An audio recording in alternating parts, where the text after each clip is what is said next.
In this video, we are going to finish talking about the topics of Chapter 3, Part 2. We will talk about Section 3.7, which has to do with electronegativity and molecular polarity. Electronegativity was introduced in previous videos when we were doing the Lewis structures, but I want to formally introduce you to the concept of electronegativity. Electronegativity indicates the attraction of an atom for shared electrons in a bond. When it comes to the periodic table, it increases in value from left to right, going across a period on the periodic table, and it increases from bottom to the top of the periodic table. Overall, it is important to note that electronegativity is high for nonmetals, where fluorine is the most electronegative atom. And if we look at the periodic table here, we can observe that the value for fluorine is 4.0. Electronegativity is low for metals.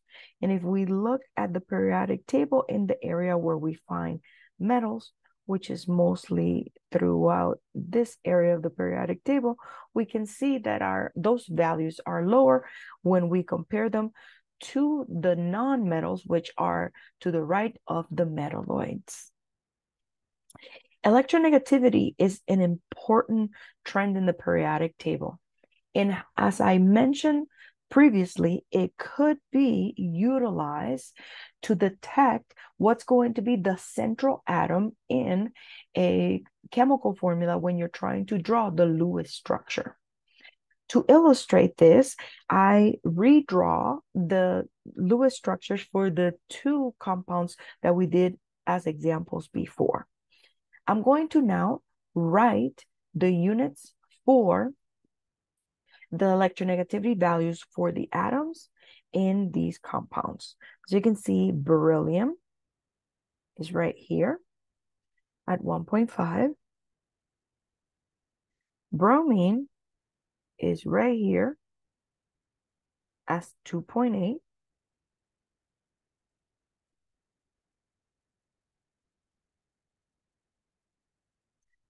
Carbon is right here with a value of 2.5. Oxygen is right here with a value of 3.5.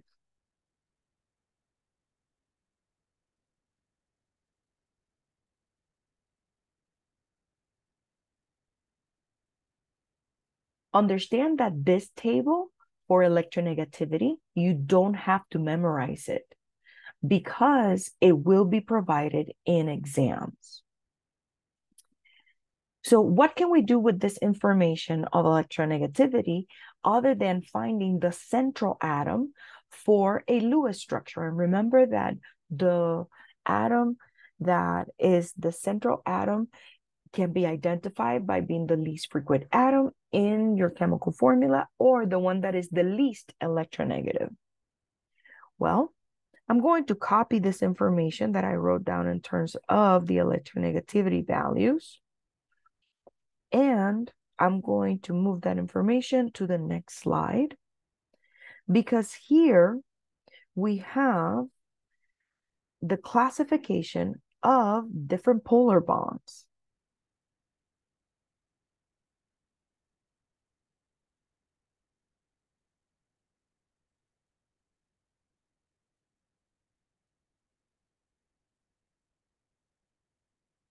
Let me reduce the size of the image and let me just put it right here in the corner.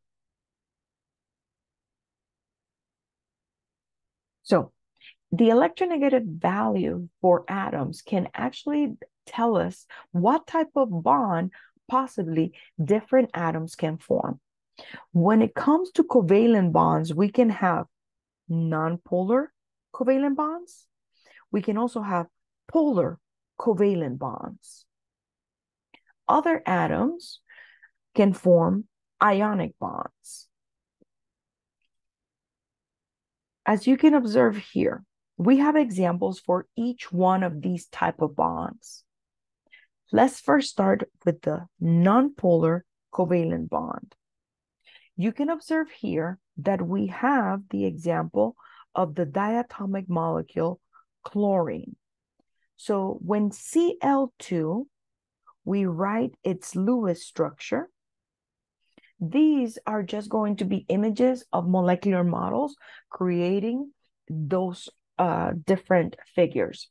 So if I draw the Lewis structure for Cl2, it's going to be Cl bonded to Cl.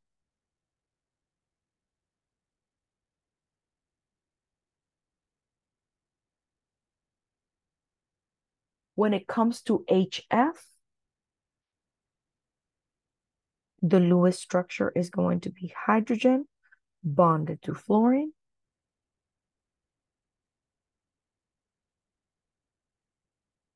When it comes to NaCl, remember that this is an ionic compound, so we have the sodium cation and we have the chloride ion.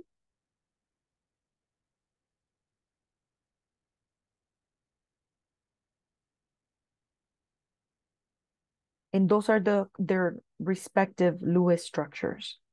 Now, if we look at the electronegativity value for chlorine and we subtract it, what this is actually showing is that this bond that is unifying both chlorine is a nonpolar covalent bond. When we look at the electronegativity difference between hydrogen and fluorine, the 4.0 corresponds to fluorine. The 2.1 corresponds to hydrogen. So when we subtract both those two values, then since the difference is 1.9, that is basically saying that this bond between hydrogen and fluorine is a polar covalent bond. Now, when it comes to sodium chloride, there is not a line that is unifying them. Remember that an ionic bond is essentially an electrostatic interaction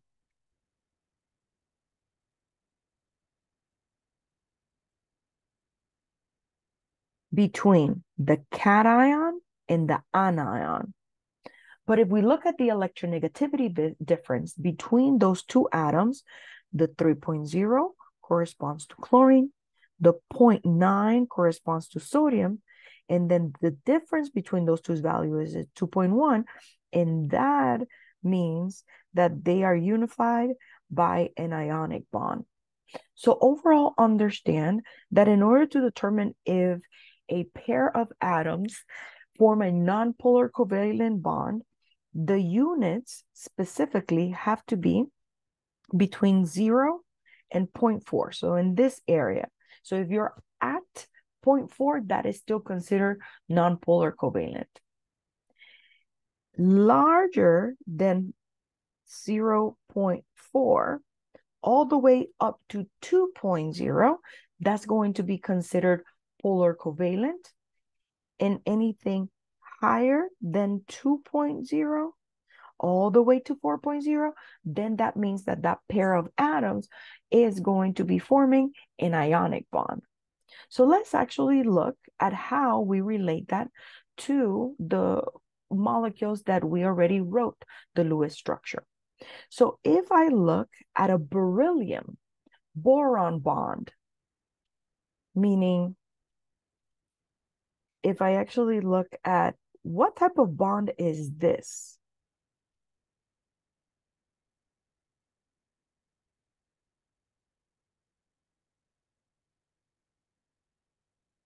Because the difference between the two atoms, when you take 2.8 and you subtract it by 1.5, the result is 1.3. That means that that bond is going to be a polar covalent bond. If we look at specifically a carbon-oxygen bond, it doesn't matter if it's double bonded or single bonded. A carbon-oxygen bond, because we're looking at electronegativity. It doesn't matter if it's double bonded or single bonded. The difference between the electronegativity of both atoms is still going to be comparing 3.5 to 2.5. So the difference in electronegativity for those atoms is going to be 1.0. So that means that if I ask what type of bond is a carbon-oxygen bond, it's also going to be a polar covalent bond. Polar covalent bonds are actually special because the separation of the charges of a polar covalent bond is called a dipole. It's not that they have full charges as we observed in ionic compounds. So it's not that. It's just that their differences in electronegativity, since it is greater than 0.4, that means that we can assign to them partial positive and partial negative signs. And that partial positive and partial negative signs is just a way to illustrate which one out of the two atoms is more electropositive or electronegative, depending on the value. So as we observed a moment ago, since oxygen has a value of 3.5 compared to carbon that has a value of 2.5, that's why carbon gets the partial positive and the oxygen gets the partial negative. Partial is actually illustrated by this Greek symbol, which is called delta. The other way to illustrate the dipole or the existence of those partial charges in polar covalent bonds is by drawing a vector arrow. In the vector arrow, the tip of it will be pointing towards the electronegative or the most electronegative atom. So with this information, we can actually talk about the shape of molecules. Because what happens overall is that molecules, since each atom has electrons, and those electrons have like charges, in this case negative, they're going to repel each other. So in chemistry, we have the valence shell electron pair repulsion theory. In other words, VSEPR rules. VSEPR basically is describing the orientation of electron groups around the central atom in a molecule. It states that these electron groups are going to be arranged far apart as possible around that central atom. And it states that there's a specific shape that the molecule is going to adopt, and is going to be determined by the number of atoms attached to the central atom. So here we have an example of a Lewis structure. The electron dot formula that you observe here, it corresponds to methane, which its chemical formula is CH4. When we see methane adopt its electron group geometry, it actually forms a tetrahedral shape, which it looks like a tetrahedron. So it kind of looks like a pyramid, kind of, but the actual shape is actually called a tetrahedral shape. The tetrahedral shape, in turn, has angles that separates the atoms around the central atom in angles of 109 degrees. And you can see that in the last structure. This is just a 3D illustration of a tetrahedral shape.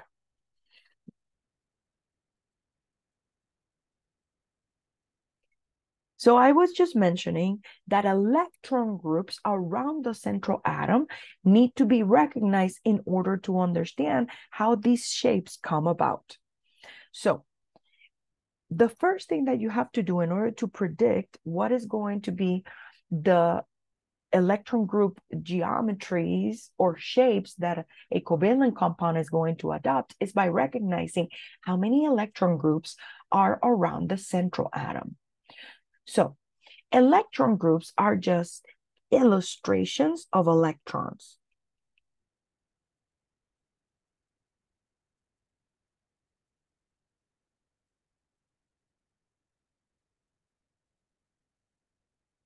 And electrons, you've been illustrating them in your Lewis structures throughout this chapter.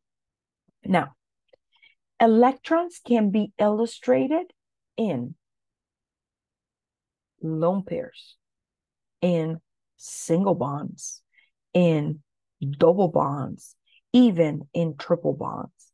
But when we count them, understand that we are going to focus specifically on the central atom, and we are going to recognize the different types of electron groups around that central atom.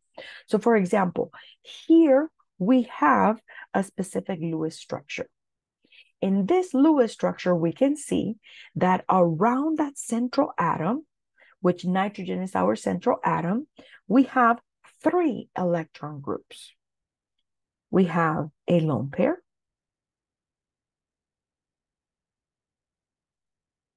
we have a single bond,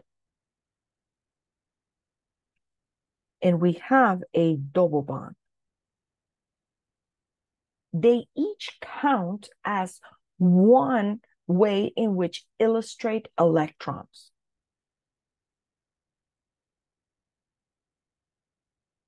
With that information, then we can utilize the following table to recognize if we are given that, then we can determine what is the electron group geometry that a particular molecule will adopt. We can see what is the bond angle that a particular molecule is going to have between the atoms within their attachment to the central atom. And lastly, we could see what is the molecular shape of the molecule. The molecular shape for many of the structures that we're going to be observing is going to also include the lone pairs that may be present in that central atom. So when it comes to electron groups, there's only going to be discussed in this course 3 major electron groups. It's going to be either 2, 3 electron groups, or 4 electron groups. So when it comes to electron group geometry, if a central atom only has 2 electron groups, then its electron group geometry is linear. The molecular shape is also considered linear. If a central atom has 3 electron groups, then it is considered, in terms of its electron group geometry, trigonal planar, and its angle, I forgot to mention the one for the linear. Linear is 180, trigonal planar is 120.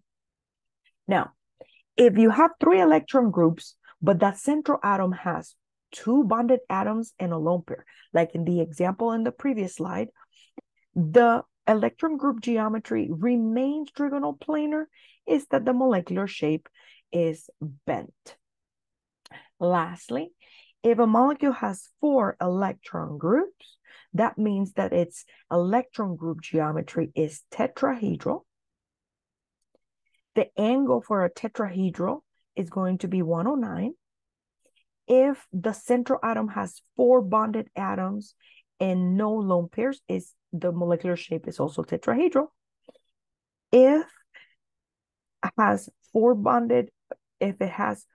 electron groups, but it is 3 bonded atoms and a lone pair, then the molecular shape is trigonal pyramidal. Lastly, if it has 4 electron groups, but it has 2 bonded atoms, 2 lone pairs, it is considered bent. Let's now apply this concept by looking at our examples. When it comes to Lewis structures that we drew before, let's actually determine what is their electron group geometry, bond angle, and molecular shape. So here I redraw the Lewis structures for beryllium bromide and specifically for carbonate. So when it comes to this, we are going to focus of what is happening around the central atom. So in beryllium bromide, we're going to see what's happening around the beryllium atom. We can observe that beryllium specifically has 2 electron groups. The 2 electron groups are single bond here, single bond there. So taking that into consideration, that means that beryllium bromide is right here. Since the central atom has 2 electron groups, its electron group geometry is linear, its molecular shape is linear.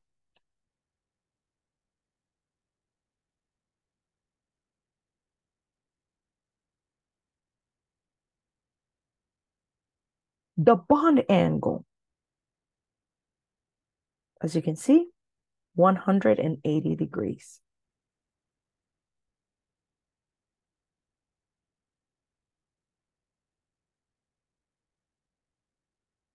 Let's move on to the carbonate example. Our central atom is carbon, and that carbon atom is surrounded by 3 electron groups. The 3 electron groups are the double bond that you see here, the single bond that you see here, and the other single bond that you see there. So for carbonate, we're going to have 3 electron groups. So the electron group geometry is trigonal planar.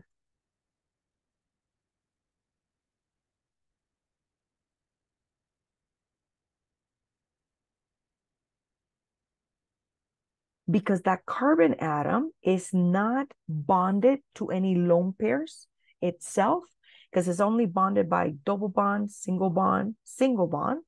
That means that this is going to be the case where we have 3 bonded atoms, no lone pairs on the central atom, so the molecular shape is also trigonal planar.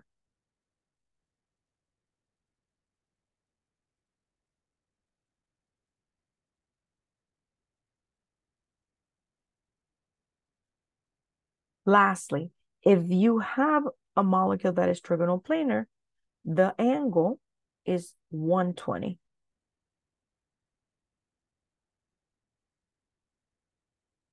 Make sure that you practice with the other 2 examples that you see on the slide.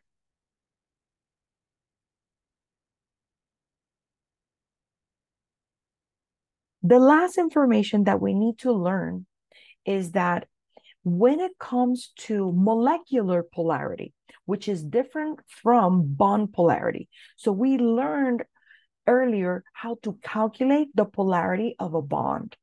When it comes to molecular polarity determines if overall your molecule is polar or nonpolar. I'm going to copy the Lewis structures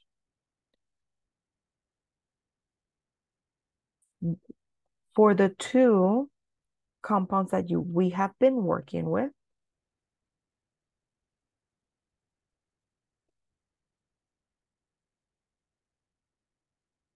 And I'm going to put the information here in our last slide to talk about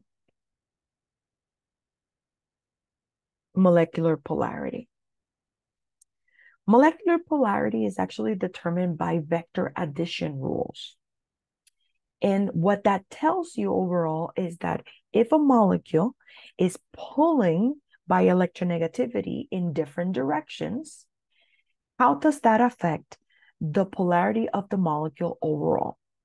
The rules that you see illustrated in the following slide are for determining is specifically different electron group geometries meet these parameters, they will be considered nonpolar. If the parameters are not met, then that means that the molecule is polar. So we're going to first deal with the example of beryllium bromide.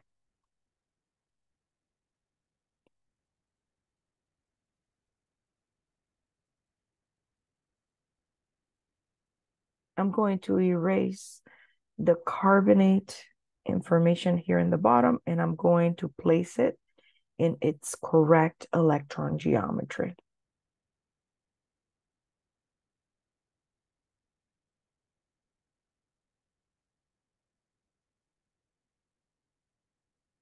So let's look at a linear molecule like beryllium bromide. If a linear molecule has two identical polar bonds, and we already observed that beryllium and bromine, that bond that unifies them right here is a polar covalent bond. If it has two identical polar bonds, meaning if it's holding the same atom in either direction, because by vector rule additions, they will cancel each other, the molecule is considered overall non-polar. So that means that beryllium bromide as a molecule overall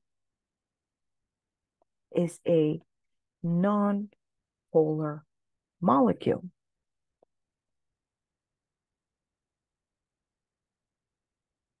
Understand that the bonds that are identical, they don't need to be polar. If you have two identical groups overall, in either direction for a linear molecule, overall the molecule will be non-polar. So when it comes to this, note that two identical non-polar bonds will also make a molecule overall non-polar. Understand that identity just means that you're holding the same atom regardless of the type of bond. To actually observe that example, we're going to go and talk about the trigonal planar case using carbonate as our example. As you can observe here, for a molecule that is trigonal planar, like carbonate, in order to be nonpolar, it needs three identical polar bonds at 120 degrees from each other, and that will make them cancel their polarity, and overall the molecule is nonpolar. Carbonate is a nonpolar molecule.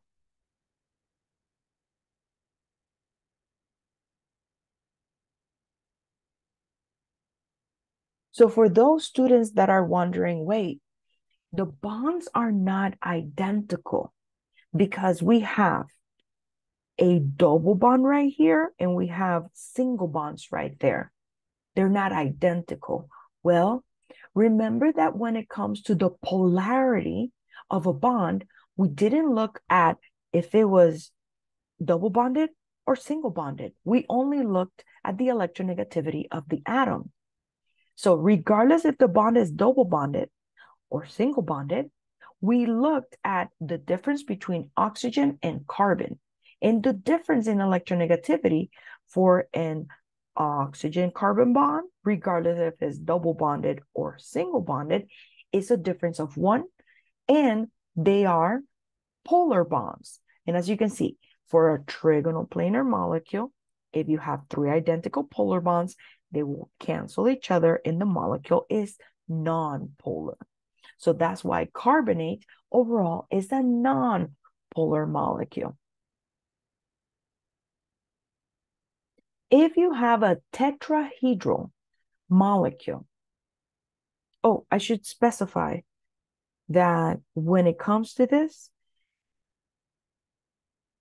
if the bonds are polar or non-polar, as long as a trigonal planar molecule has 3 identical bonds, the molecule overall is non-polar.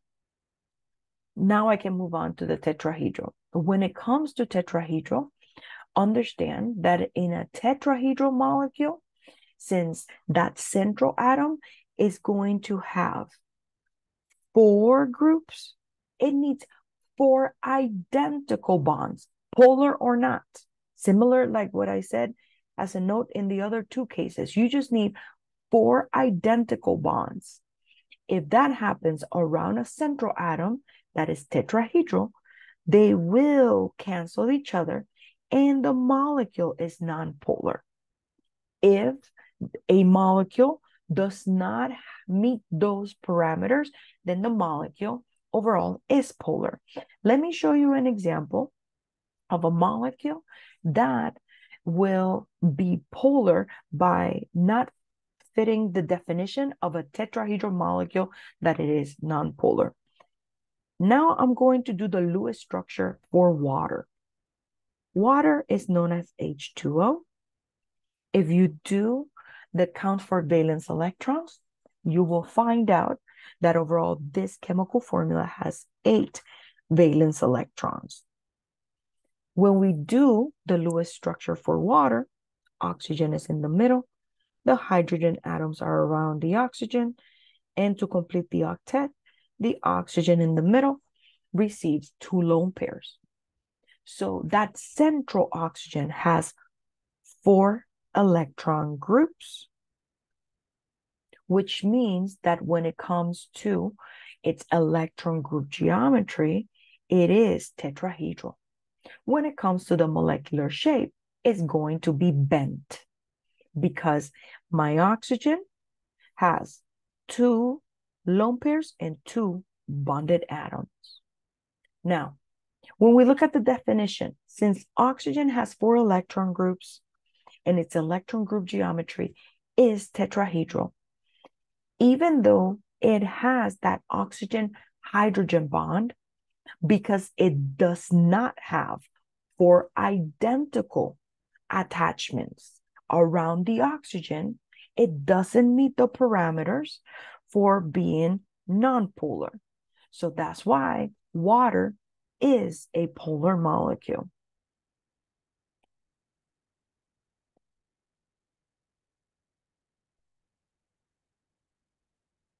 Make sure that you practice defining what is the polarity of other examples that we have within this presentation.